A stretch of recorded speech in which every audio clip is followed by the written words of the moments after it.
Ina ng Pilipinas, may isang mapayapa, malawak at malagintong lupain, sagana sa likas na yamang tubig at mga lumpiang puno at halaman.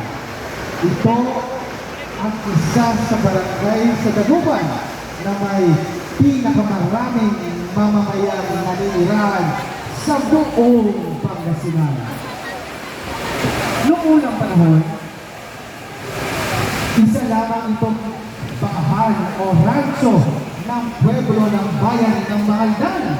Ngunit pagkalipas ng ilang taon, ito ay naging bahagi na ng ating mahal na lungsod na Dagupan. Di pa nagbukang luwalwal, abala na sina Inang at Amang upang mangisda kasama ang mga kanayon.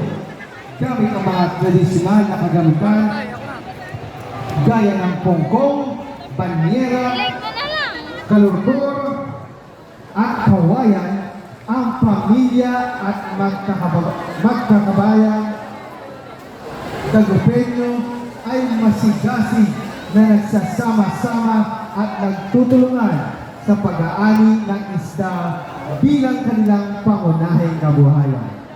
Sa lahat ng barangay sa Dagupan, dito matatagpuan ang mga hayop gaya ng baka na madalas masayang nagbubulungan sa mga malalawang itong lupain, kung kaya tinawag ito bunuan, na hango sa mga hayop na nagbubuluan. Alam niyo rin ba, sa bunuan matatagpuan ang pinakamalasa at pinakamasasarap at pinakamalamnam na bangus?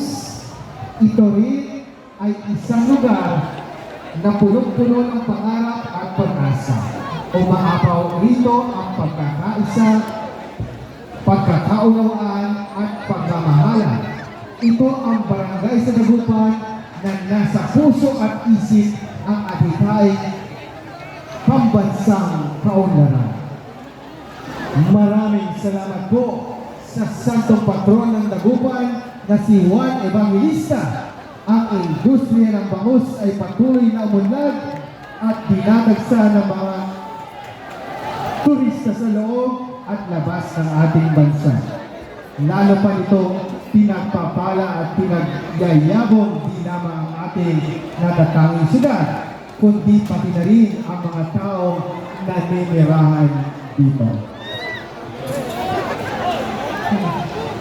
At bilang pasasalamat sa masaganang ani ng Bunuan Dagupan, tunghayan natin ang isang dekalibre at dekalidad na malikhaing sayaw ng mga Dagupeño, simbolo at sagisag ng ating katatagan at kasaganaan.